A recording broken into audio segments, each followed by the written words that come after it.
This is CBN Newswatch. It is Tuesday, January 19th. I'm Ephraim Graham. Thank you so much for joining us ahead today. Unprecedented security in Washington, D.C. ahead of Joe Biden's inauguration tomorrow, with far more troops in the nation's capital than Afghanistan and Iraq combined. A grim milestone as the U.S. passes 400,000 deaths from the COVID-19 pandemic. We're going to show you how Christian leaders are doing their part to stop the virus by encouraging people to get the vaccine. China mocking the U.S. for its political divisions, especially after the riot on Capitol Hill. But as we will show you, China has its own problems. And amidst all the division and strife, we're going to hear why one ministry says the difficult atmosphere actually helped them to spread the gospel. All those stories and more are ahead in today's edition of CBN Newswatch. I want to begin this half hour with the unprecedented security in Washington, D.C. ahead of tomorrow's inauguration of Joe Biden. The presence of thousands of National Guard troops has Capitol Hill looking like a fortress. Inauguration security is unprecedented, with a military force 5 times larger than that of Iraq and Afghanistan. Some 25,000 National Guard troops, armed forces on the ground, blockades, barbed wire fencing, and miles of security checkpoints ahead of Joe Biden's presidential inauguration. The military working to make sure there are no security risks within the ranks as 25,000 members of the National Guard stream into Washington, D.C. There are guardsmen from all 50 states, all territories are here supporting the District of Columbia National Guard. I can tell you, working in Washington, D.C., it's not the District of Columbia out there, it's the District of Afghanistan. I mean, it's bad. I mean, it is hard to get anywhere in D.C., anywhere close to the Capitol or the White House, and I've never quite seen anything like this.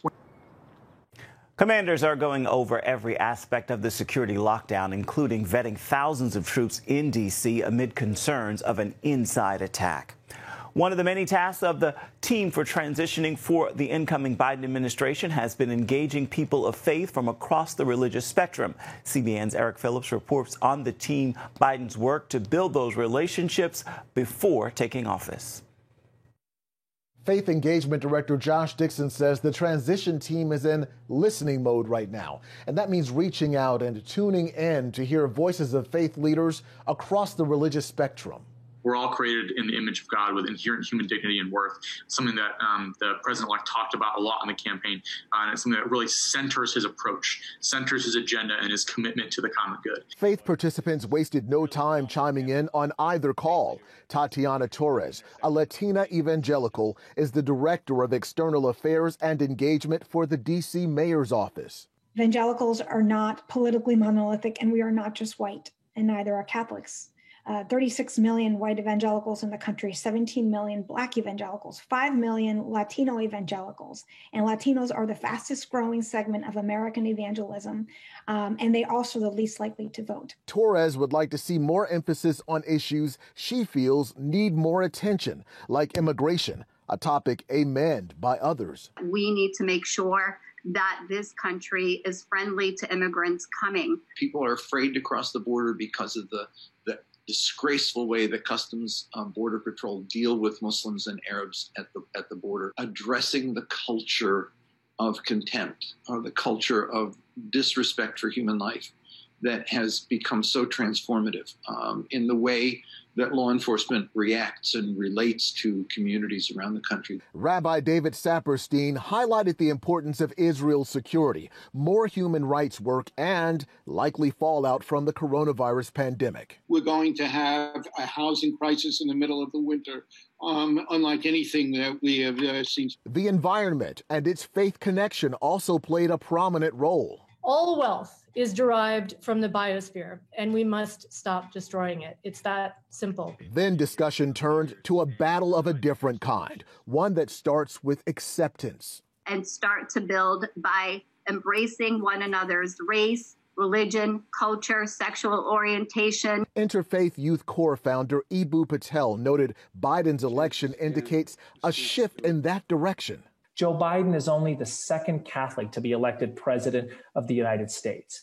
The United States, for centuries, was a deeply anti-Catholic nation.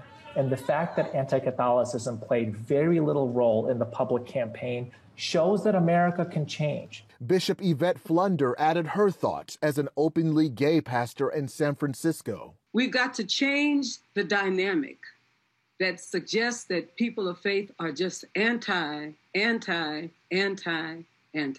We are more than anti. The basic foundation of most of what we believe has to do with our Creator being loving and caring and inclusive. She suggests pro-life should mean more care for the born, not just the unborn. It takes a greater commitment to care and provide for born children than it does to spend millions of dollars seeking to care for unborn children. But it's more than praying and meditating, and it's more than these forums. It's action. Much of what was discussed fits into the day one priorities for the Biden administration. More events are planned to seek input from evangelicals like Franklin Graham. We asked Graham, a Trump supporter, if he would be willing to be a spiritual advisor for the Biden administration. He said he would be happy to serve if he was asked to do so. Eric Phillips, CBN News. President Trump has issued a proclamation declaring Friday National Sanctity of Human Life Day, writing, "Every human life is a gift to the world, whether born or unborn, young or old, healthy or sick. Every person is made in the holy image of God." Friday is the 48th anniversary of the Roe v. Wade decision legalizing abortion. You can read the full proclamation at cbnnews.com. Another grim milestone in the COVID-19 pandemic as the U.S. has now hit 400,000 deaths. That's happening as the CDC has warned that a more contagious version of the virus could become dominant in the United States by March, with the government struggling to speed up vaccine distribution. Some Christian leaders are rolling up their sleeves to do their part. CBN medical reporter Lori Johnson brings us the story. As a more contagious mutation arrives in the U.S., daily coronavirus hospitalizations hover around 100,000 nationwide.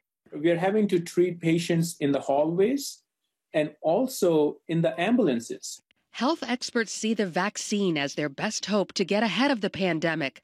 It's off to a bad start, however, as less than half the 31 million doses distributed have been injected. I looked and all the options were full. President-elect Biden vowing to turn things around and vaccinate roughly 1/3 of the country by the end of April. We are confident that we have enough vaccine for the 100 million doses over the next 100 days. That is what the president-elect has promised. It will be a hefty lift, but we have it in us to do that. In addition to the available vaccines, another 2, one from AstraZeneca and also Johnson & Johnson, could be available next month. Some high-profile Christian leaders have either gotten the coronavirus vaccine already or announced plans to get it, and at the same time are encouraging the faithful to follow suit. Dallas megachurch pastor Robert Jeffress got his last week, calling it a gift from God. We shouldn't be surprised that God uses science many times to accomplish his purpose. He admonished Christians who prayed for an end to the pandemic, yet planned to refuse the vaccine. It's like calling 911 when your house is on fire and then refusing to allow the firemen into your home. I mean, it makes no sense whatsoever.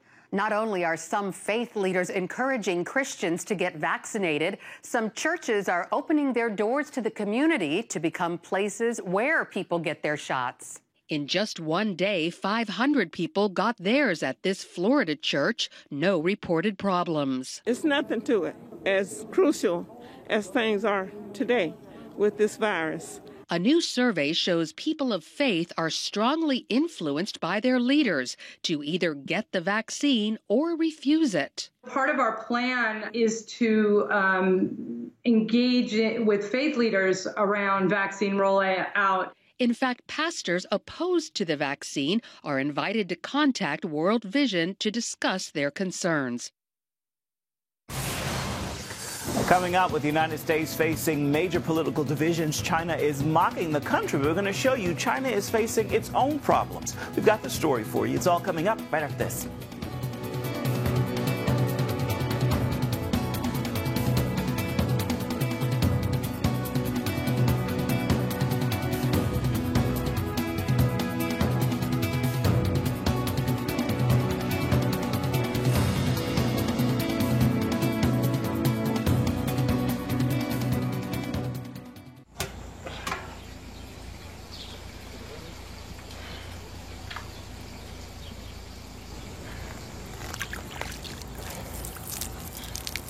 Life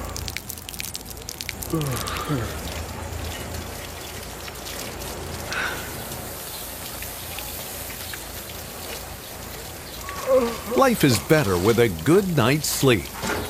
Get your free DVD or booklet of Protect Your Sleep as the world watches from the outside. It's a big diplomatic tug of war here in the Middle East. Go inside the story with Jerusalem Dateline. Israeli archaeologists are talking about a discovery that could change the thinking about the Temple Mount. Join CBN Jerusalem Bureau Chief Chris Mitchell and get the biblical perspective on the events shaping the world. What starts in Israel then ends up going to other places. Watch Jerusalem Dateline Friday night at 9:30 on the CBN News Channel.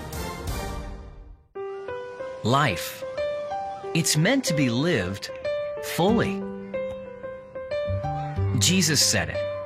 I came to give you life. Life to the fullest. Life in your family. Life in your finances. Life in your body, mind, and spirit. Life in your everyday.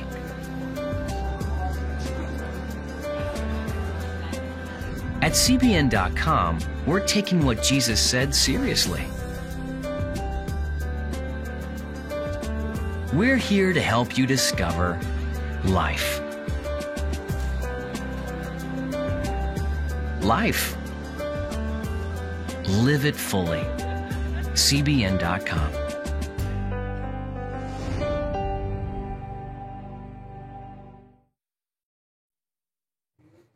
Welcome back. As America undergoes historical political upheaval, our enemies are watching. China, in particular, is mocking our internal unrest in its pursuit of world domination. But China has even greater problems than the United States, and they may be their own worst enemy. Dale Hurd explains.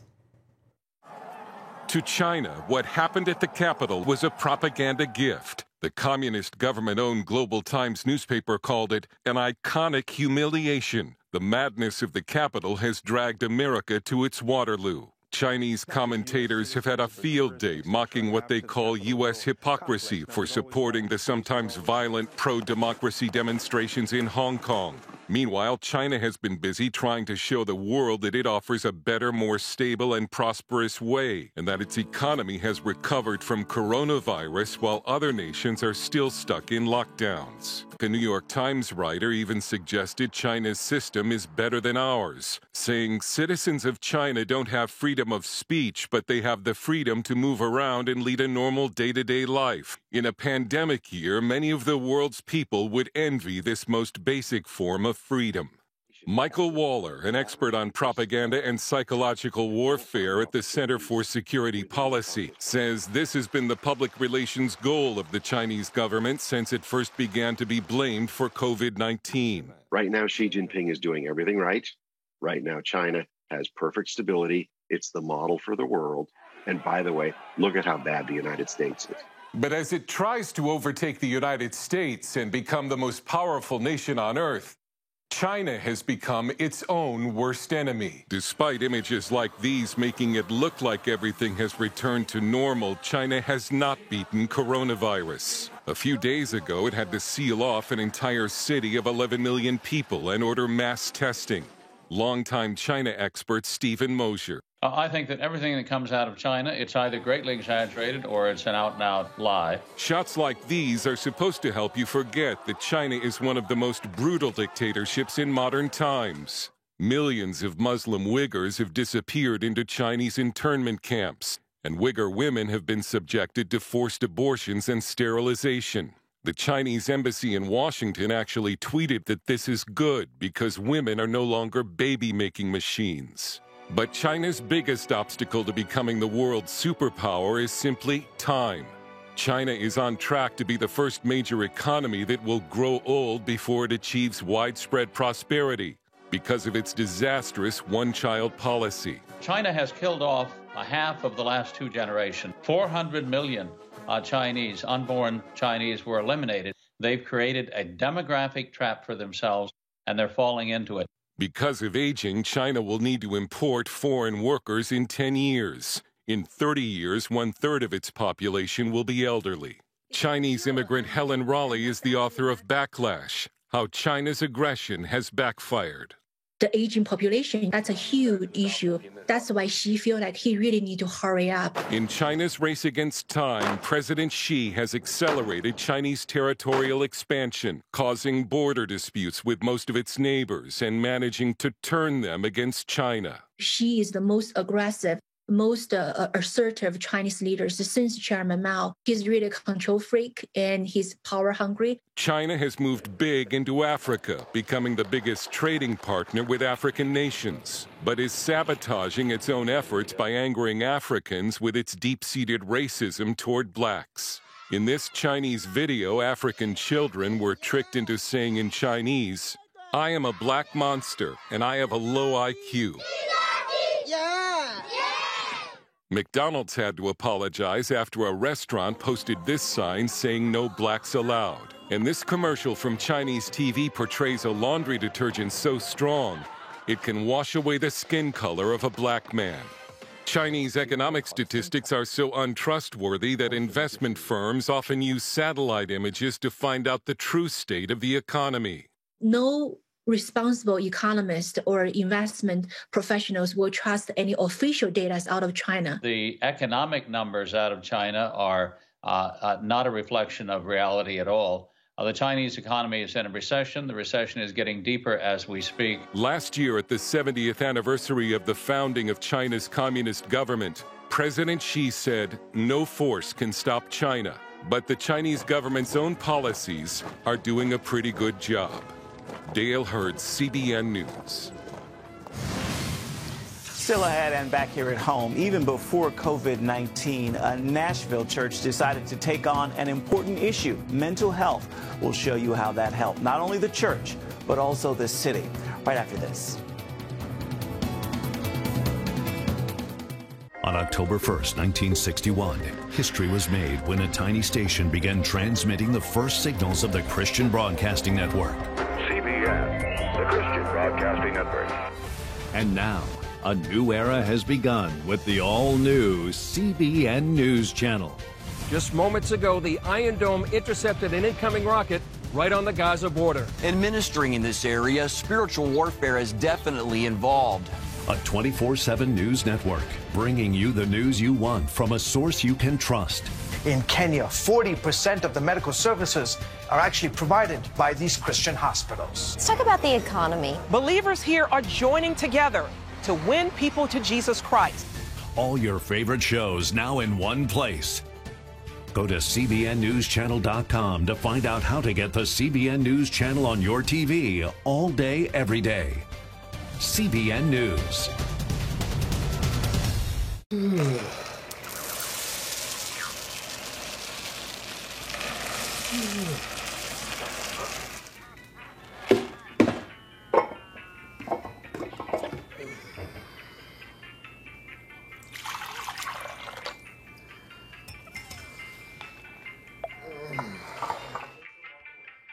Life is better with a good night's sleep.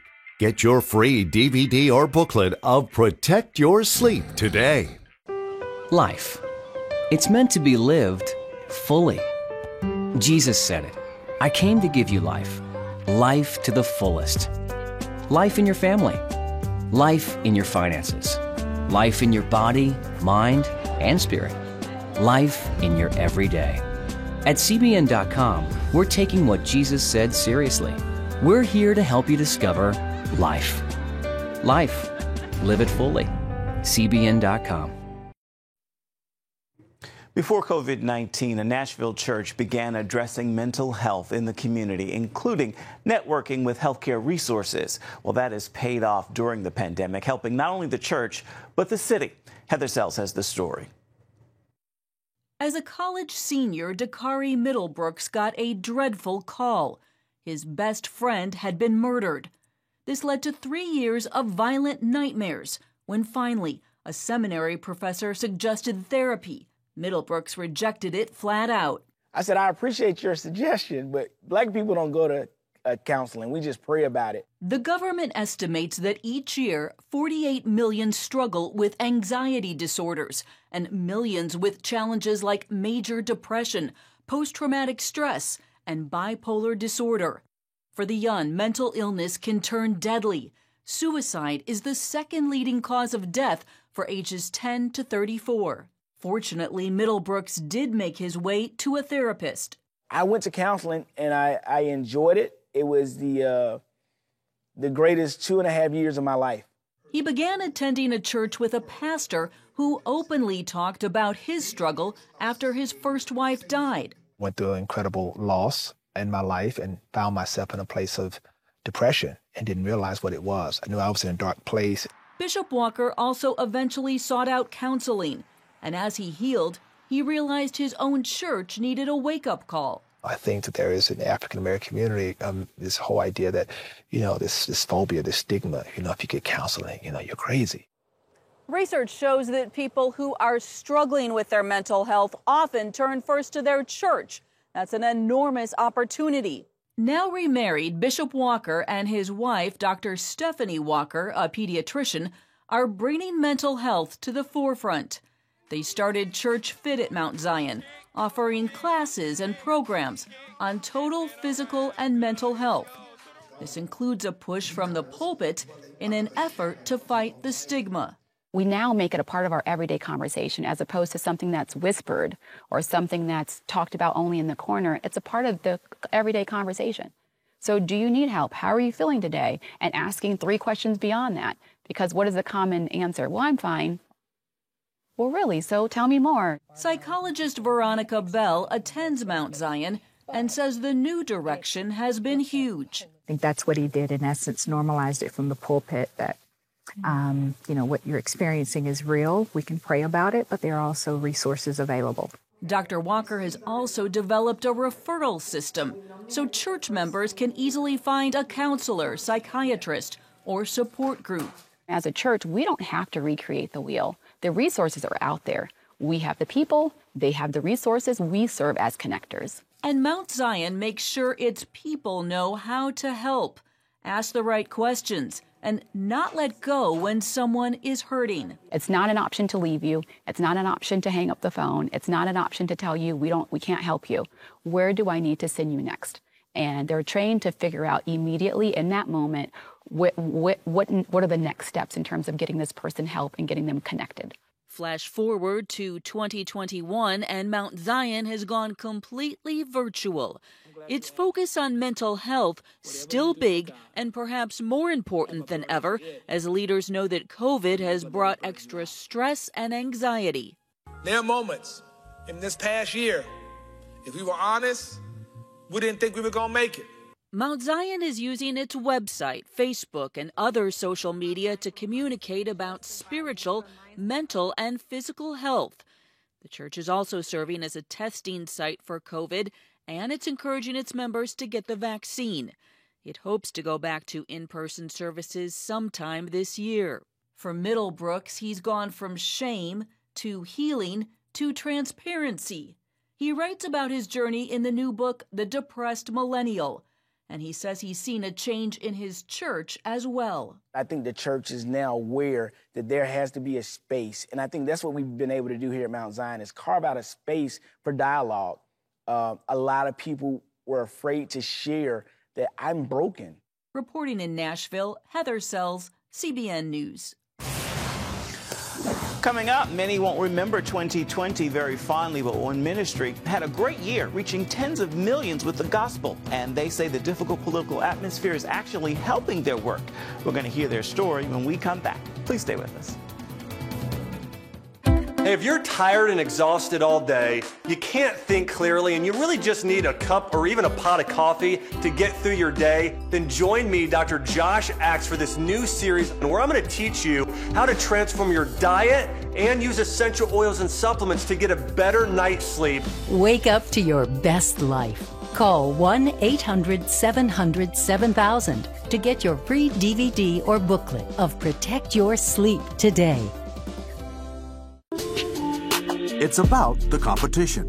I kind of put that pressure on myself, and I think people had expectations. It's about overcoming. We use this phrase all the time, keep chopping, keep practicing hard.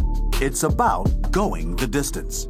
I think as a father, it's my job, to lead. just be the best husband and father I can be.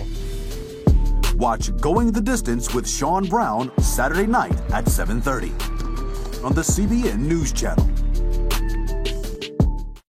Orphans Promise is committed to loving and serving at-risk children, to helping keep families together, and to creating opportunities for strong and sustainable communities around the world. We're working in over 60 countries around the world, and with your help, we can do even more. There's an old African proverb I love that says, if you want to run fast, run alone. But if you want to run far, run together.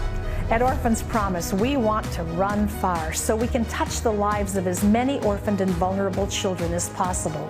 But we don't want to go alone.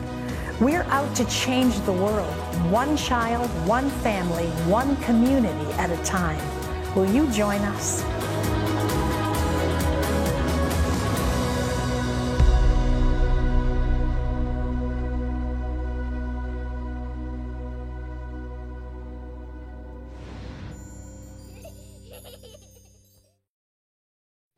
After a year of seeking unity and sharing the message of Jesus Christ, one ministry has reached more than 100 million people with the gospel message in 2020. Pulse, a millennial-led evangelism movement, is looking to do it all again in 2021, empowering more Christians to share the hope of Christ with a new generation. Founder Nick Hall tells CBN's The Prayer Link today's political atmosphere is actually driving young people closer to God.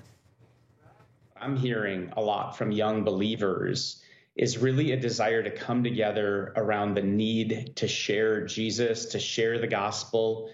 There's all sorts of opinions about all sorts of things, all sorts of ideas, and yet there's one thing that changes everything. And so I'm seeing people praying, fasting, and really believing that, man, no matter what happens, we know that God is in control, and we need to trust him now more than ever. To see that full interview with Nick Hall, you can check out The Prayer Link. It begins at 6:30 right here on the CBN News Channel. Time now for your Tuesday Tweetable. I hope you will be uplifted by this message and be moved to post, tag, tweet, and share it with those in your circles of influence. Change, chapter, new, arriving at any of these begins with the courage to make the very first step. With faith, you don't need to see the entire flight of stairs. You only need to make the first step and trust God to reveal the next. It is indeed a faith walk, but you can do it. Well, that is going to do it for this edition of CBN NewsWatch. I want to remind you, you can always find more of our programs on the CBN News Channel. You can also find them online at any time at cbnnews.com. We would love to know what you think about the stories you've seen here today. You can email us at the address right there on your screen, newswatch@cbn.com. You can also reach out and touch us on Facebook, Twitter, and Instagram. We would love to hear from you. Make it a terrific Tuesday. We'll see you right back here, same time tomorrow.